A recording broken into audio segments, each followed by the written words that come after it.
Hello guys, स्वागत है आपका सिटीजन जी चैनल पर। और आज आप देखने वाले हो 2013 में आई Australian sci fi apocalyptic thriller movie these final hours का ब्रेकडाउन, जिसके राइटर डायरेक्टर हैं जैक हिल्डिच। इस मूवी के बाद जैक बना चुके हैं स्टीफन किंग वाली 1922 और रैटलस्नेक, और जल्दी इनकी नई सर्वाइवल थ्रिलर आने वाली है वी बैरी द डेड। तो चलिए अब ज्यादा देर ना करते हुए जल्दी से स्टोरी स्टार्ट करते हैं।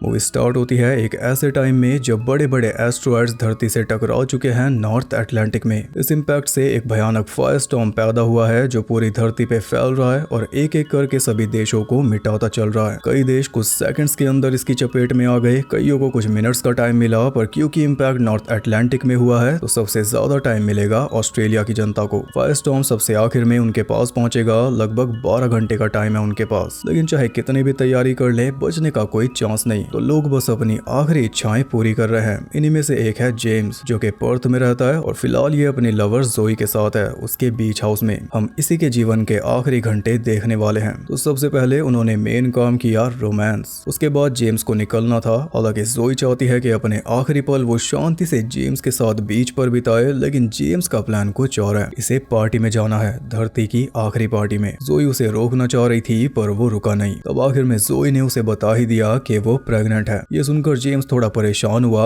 लेकिन रुका फिर भी नहीं। इसे अपनी गर्लफ्रेंड के पास जाना है जो पार्टी में इसका वेट कर रही होगी। जी हाँ, सही सुना, लवर और गर्लफ्रेंड अलग अलग हैं। दुनिया खत्म होने वाली है, सबका अंतिम समय चल रहा है, इसलिए सारे राज भी खुल रहे हैं। अब किसी को कोई फर्क नहीं पड़ता, समझ लो सब ऑलरेडी मर चुके हैं। अपने आखिरी पल जो जैसे बिताना चाहे बिता सकता है, इतना तो बनता ही है। जोई ने भी कोई ज्यादा जिद नहीं की, उसने खुशी खुशी जेम्स को जाने दिया। कार लेकर शराब पीते हुए वो आगे बढ़ रहा था, और इतनी शराब ये इसलिए पी रहा है ताकि नशे में इसे कुछ पता ही ना चले, जब मरने का टाइम आए तो कुछ फील ना हो। इसलिए तो पार्टी में जा रहा है, वहां पर भी ये नशे करेगा। इसे लगता है कि मरते टाइम बहुत ज्यादा दर्द होगा और वही ये फील नहीं करना चाहता, जबकि जोई एक्सेप्ट कर चुकी है जो होगा होगा। हर पर्सन के दिमाग में अलग ख्याल है, क्योंकि कोई नहीं जानता कि मौत कैसी होगी। जो होगा उसे सोच सोच कर जेम्स परेशान है, पर जो हो रहा है वो भी देखा नहीं जा रहा। समाज के चलते या कानून के डर से जो कोई काम कभी हो ही नहीं सकता था, वो अब खुलेआम सड़कों पे हो रहा है। घिनौने से घिनौना काम जो लोग अपने अंदर दबा कर बैठे थे वो अब सरेआम कर रहे हैं, क्योंकि ना तो कोई कानून बचा ना ही कोई डर। एक दूसरे को जान से मारकर लोग अपनी सालों की खुंदस निकाल रहे हैं। सड़कें लाशों से भरी पड़ी है, बच्चों की लाशें लावारिस पड़ी हैं, फैमिलीज मदद मांगते हुए भाग रही हैं, घरों को जलाया जा रहा है। जो भी बुरे से बुरा आप सोच सकते हो उससे भी बुरा हो रहा है। फैमिली के पास बस एक ही रास्ता बचा है, अपने बच्चों को मारकर खुद मर जाए। 12 घंटे का जीवन भी वो अफोर्ड नहीं कर सकते। जो सन की अपराधी टाइप के लोग हैं, बस उन्हीं का राज चल रहा है। आम आदमी का मरने से पहले मरण हो चुका है। इस पूरे केओस के बीच जेम्स आगे बढ़ता जा रहा था, लेकिन आगे उसे रास्ता बंद मिला। कार उसने रोकी थी कि तभी एक सरफिरे आदमी ने अंदर आकर उसकी गर्दन पर मशाटी रख दिया। जेम्स बोला कि कार चाहिए तो ले जाओ, लेकिन वो बोल रहा था कि ड्राइव कर। असल में ये आदमी किसी के घर में घुसा होगा अपने गंदे इरादों को पूरा करने के लिए, तो घर का ओनर इसे जलाकर भाग गया। अब ये उसी का पीछा कर रहा है, और जेम्स की जरूरत इसे इसलिए है क्योंकि कार चलानी इसे आती नहीं। वो बस थोड़ी आगे पहुंचे ही थे कि तभी ओनर उन्हें मिल गया। कार की चाबी लेकर वो आदमी बाहर निकला और जेम्स के सामने ही ओनर को काटने लगा। जेम्स को पता था कि आखिर में उसके साथ भी यही होगा, इसलिए कार छोड़कर भाग जाना उसने बेहतर समझा, पर इससे वो आदमी और ज्यादा गुस्सा हो गया। उससे बचते बचाते जेम्स भागता रहा और आखिर में एक कार के नीचे जाकर छुप गया। तब जाकर उसकी जान बची। जिस कार के नीचे वो छुपा था वो तो लॉक थी, और तभी सामने एक वैन आकर रुक गई। उसमें 2 आदमी एक बच्ची को किडनैप करके लाए थे और उसे घर में ले गए अब्यूज करने के लिए। जेम्स को गाड़ी मिल चुकी थी, लेकिन बच्चे की चीखों ने उसे आगे जाने नहीं दिया। तब गाड़ी में से हथौड़ा उठाकर वो भी अंदर पहुंचा।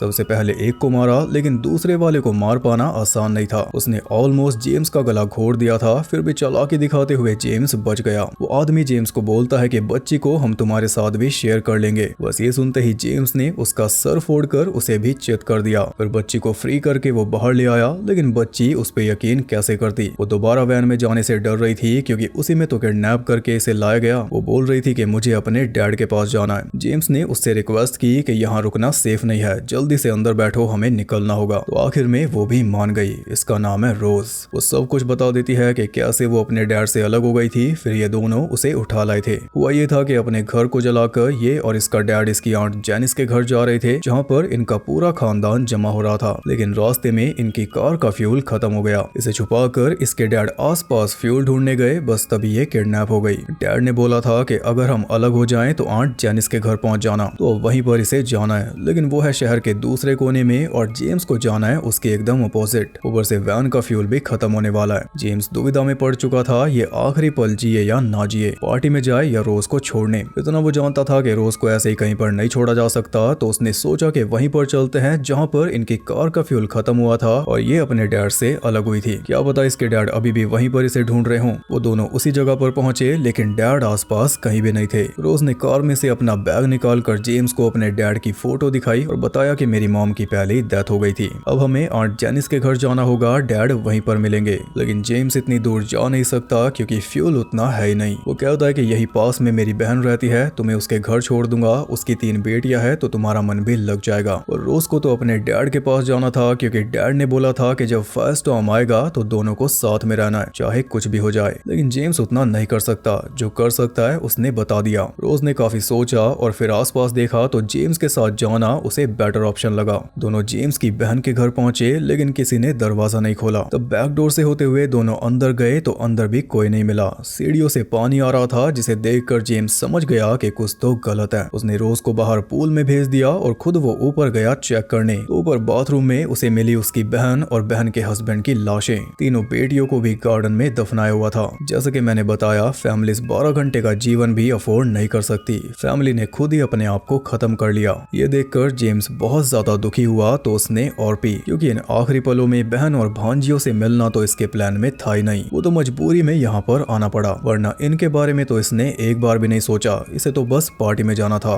बल्कि अब भी जाना है। उनकी कार लेकर वो निकलने लगा रोज को छोड़कर, पर तभी रोज भी आकर कार में बैठ गई। रास्ते में वो एक जगह रुक गए, तभी एक पुलिस वाला अपनी फैमिली के साथ आया और लाइब्रेरी के अंदर चला गया। जेम्स ने सोचा कि रोज को पुलिस वाले के पास छोड़ देता हूँ, उसकी तो फैमिली भी है, इसे भी रख लेगा। और जब अंदर गया तो पता चला कि वो भी वही ऑप्शन देख रहा है जो फैमिली के पास बचा है। लाइब्रेरी में रुका है पूरी फैमिली समेत खुद को मारने के लिए, लेकिन हिम्मत नहीं जुटा पा रहा। वो जेम्स से फेवर मांगता है कि तुम हमें मार दो, लेकिन जेम्स ने भी साफ मना कर दिया। तो वो जेम्स से कहता है कि बस तुम इतना बोल दो कि जो भी मैं करने वाला हूँ उसके लिए तुम मुझे माफ करते हो। जेम्स ने भी बोल दिया। फिर वो रोज को लेकर बाहर निकल गया और उनके बाहर जाते ही पुलिस वाले ने पूरी फैमिली को खत्म कर दिया। अब और कोई चारा नजर नहीं आ रहा था, इसलिए जेम्स पहुंच गया सीधा पार्टी में, जो अच्छी तरह सिक्योर्ड गेट्स के पीछे हो रही थी। जेम्स को आसानी से एक्सेस मिल गया क्योंकि पार्टी का होस्ट फ्रेडी इसका दोस्त है और फ्रेडी की बहन विकी इसकी गर्लफ्रेंड। अंदर भी अलग ही तरह की मैडनेस चल रही थी। हर कोई नशे में नाचे जा रहा था, कई लोग तो ओवरडोज से मर भी चुके थे। इसके अलावा कुछ गेम्स भी चल रही थी, जैसे रशियन रूले और भयानक ऑर्जी। हर कोई चिंता से फ्री होने के लिए पार्टी में आया था। अब बस मरने तक नशे करो, एंजॉय करो, यही इनका प्लान है। ये सब देखकर रोज काफी ज्यादा बेचैन हो चुकी थी। वो सोच रही थी कि जेम्स मुझे ये कहां पर ले आया। जेम्स सीधा जाकर फ्रेडी से मिलता है और फिर चल देता है विकी को ढूंढने। इसी बीच सारा नाम की लेडी आकर रोज से चिपक जाती है। वो रोज को मैंडी के नाम से बुला रही थी। उसे लग रहा था कि रोज उसकी बेटी मैंडी है, जो कि या तो मर गई होगी या फिर इससे अलग हो गई होगी। किसी तरह उससे पीछा छुड़ाकर जेम्स रोज को आगे ले गया और पूल के अंदर विकी उसे मिल गई। अब विकी को भी कुछ आखिरी इच्छाएं पूरी करनी थी, इसलिए रोज को पूल में छोड़कर जेम्स विकी के साथ चल दिया। बेडरूम में जाकर दोनों ने और नशा किया, लेकिन जो विकी करना चाहती थी वो जेम्स नहीं कर पाया, क्योंकि दुख के अलावा और कुछ वो फील नहीं कर पा रहा था। रास्ते में इतना कुछ देख लिया, अपनी बहन की लाश देखी घर में। यही बात वो विकी को बताता है कि मेरी बहन और भांजियां मर चुकी हैं। तो विकी बोलती है कि मैं क्या करूं, मुझे क्यों बता रहा है। इसके साथ विकी ने सेम वही सीन बना दिया जो इसने जोई के साथ बनाया था। उसने भी प्रेगनेंसी वाली सीरियस बात इसे बताई थी, पर इसने सुन के भी इग्नोर कर दी थी। ऐसा ही अब इसके साथ हुआ तो इसे पता चला कि कैसा फील होता है। विकी उसे नीचे बंकर में ले जाती है, जो कि फ्रेडी ने तैयार किया। ये इनका मास्टर प्लान है कि बंकर के अंदर छुप कर ये बच जाएंगे। खाना पानी सब कुछ स्टोर करके रखा हुआ है, जो कम से कम 1 साल तक इनका काम चला देगा। तो दुनिया खत्म होने की इन्हें कोई टेंशन ही नहीं है। बाहर पार्टी कर रहे सारे लोग मर जाएंगे, पर ये 3-4 लोग जिंदा बच जाएंगे, ऐसा इन्हें लगता है। जेम्स ने उसका पूरा बबल फोड़ दिया, ये बताकर कि अगर जमीन में हजारों किलोमीटर नीचे भी बंकर बनाते ना, तब भी ना बच पाते। ये फ्रेडी ने इसे फेक होप दी है इसका मन बहलाने के लिए, पर जेम्स ने इसे सच्चाई दिखा दी। इसी बीच सारा फिर से रोज के पास पहुंच चुकी थी और इस बार उसने रोज को नशे वाली गोली खिला दी, जिसके बाद उसे होश ही नहीं रहा। इधर विकी पैनिक कर रही थी क्योंकि एक तो उसे मरने से डर लगता है, तभी उसके भाई ने ये फेक होप दी थी, और दूसरा उसे पता चल चुका है कि जेम्स जोई के पास से आया है वो भी ठीक है, लेकिन ये विकी के पास नहीं रुकेगा, रोज को उसकी आंट के घर लेकर जाएगा। पार्टी में आने के बाद इसे क्लैरिटी मिली। विकी ने उसे साफ चेतावनी दे दी कि अगर तूने जाने की कोशिश भी की तो पहले मैं तुझे मारूंगी, फिर अपने आप को। इतने में फ्रेडी भी नीचे आ गया। उसके आते ही जेम्स चला गया, लेकिन विकी ने उसे सब कुछ बता दिया जो भी जेम्स ने बोला। बस ये सुनकर वो गुस्से में जेम्स के पीछे लग गया उसे मारने के लिए। और किसी को मारना कोई बड़ी बात नहीं है, अब किसी को बचाना बड़ी बात है जो कोई नहीं कर पा रहा। जेम्स ने रोज को ढूंढ लिया, वो सारा के साथ उल्टी कर रही थी। जेम्स समझ गया कि सारा ने उसे कुछ दिया है, पर लड़ने का टाइम उसके पास नहीं था। रोज को लेकर वो जाने लगा, तभी सामने से गन लेकर आ गया फ्रेडी। आगे फ्रेडी था, पीछे सारा, ऊपर से आ गई विकी। फ्रेडी से गन लेकर उसने सीधा गोली मार दी सारा को और जेम्स को बोला कि जा। जेम्स जल्दी से बाहर निकला, लेकिन कार निकालने का कोई रास्ता ही नहीं था। पूरी गली गाड़ियों से ब्लॉक थी, इसलिए वो रोज को गोद में लिए हुए पैदल ही भागने लगा। काफी आगे जाकर उसे एक टैक्सी दिखी जिसका ड्राइवर कुछ जरूरी काम कर रहा था, तो इसी का फायदा उठाकर वो टैक्सी लेकर चलता बना। रोज की हालत को देखते हुए वो सीधा पहुंचा अपनी माँ के घर, जो के पास में रहती है। अगेन इसे मजबूरी में अपनी माँ के पास आना पड़ा, वरना इसका कोई प्लान ही नहीं था। पर माँ ने उसका अच्छे से वेलकम किया और रोज की भी देखभाल की। माँ को बोल रहा था कि मैं तो आने ही वाला था, बस सड़कों पे हालत खराब है इसलिए देर हो गई। माँ उससे उसकी बहन के बारे में पूछ रही थी कि मैं उसके घर गई थी पर किसी ने दरवाजा नहीं खोला, तो उसने झूठ बोल दिया कि वो शहर छोड़कर जा चुके हैं ताकि माँ को सदमा न लगे। इसके बाद उसने गैरेज में से फ्यूल निकाला, कार में डाला, फिर रोज को कार में बैठाकर वो निकल गया उसकी आंटी के घर की तरफ। इसकी माँ ने इसकी सराहना की कि जो भी तुम इस बच्ची के लिए कर रहे हो वो बहुत अच्छी बात है, बस यही तो इसे सुनना था। वो सीधा रोज की आंटी के घर पहुंचा जहाँ पर कई सारी गाड़ियां खड़ी थी, लेकिन घर में कोई भी नहीं था। वो दोनों घर के आसपास ढूंढने लगे तो पेड़ों के बीच में जेम्स को कई सारी लाशें मिली। उनमें रोज का डैड भी था, यानी पूरे खानदान ने एक साथ अपनी जान ले ली।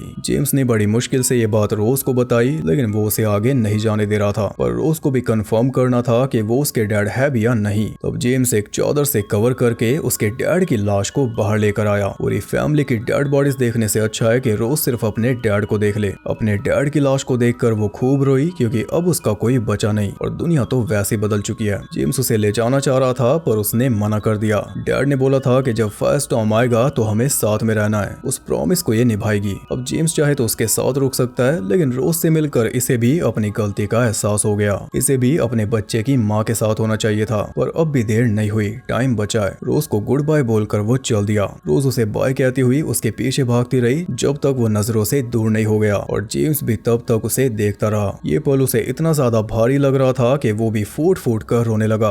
आंसू उससे रुके नहीं। एक छोटी सी बच्ची ने इसे वो बात सिखा दी जो आज तक ये सीख नहीं पाया, अपनों के साथ आखिर तक खड़े रहना। वो कार को फुल स्पीड में भगा रहा था क्योंकि शहर के दूसरे कोने में जाना था, लेकिन इसी चक्कर में कार गर्म होकर बंद पड़ गई। लेकिन रुका वो फिर भी नहीं, भागते हुए आगे बढ़ता रहा। ऐसे बिना रुके भागते भागते आखिरकार वो घर तक पहुंचा, लेकिन जोई घर में थी नहीं। वो देखता है कि फायरस्टॉर्म आ चुका। जोई भी बीच पर मरने के लिए तैयार खड़ी है। जेम्स उसके पास पहुंचा तो वो काफी गुस्सा थी, लेकिन आखिर में जेम्स ने उसे मना लिया। इतने में चिंगारियां उन तक पहुंचने लगी और कुछ ही पलों में दोनों फायरस्टॉर्म के अंदर समाकर राख हो गए। इसी के साथ ये मूवी खत्म हुई।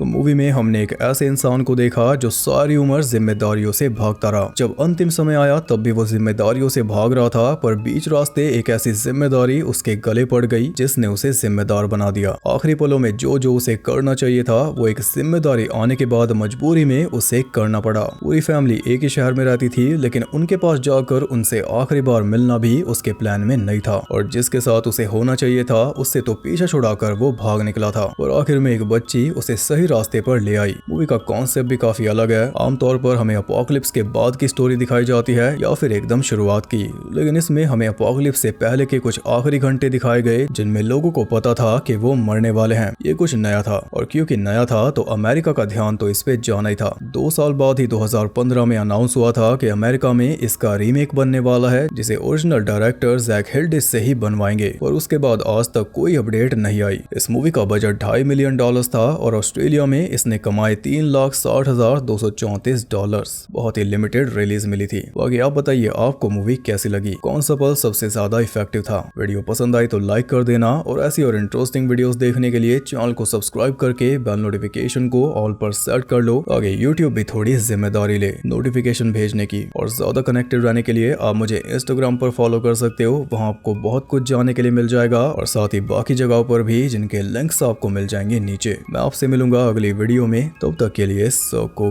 बाय।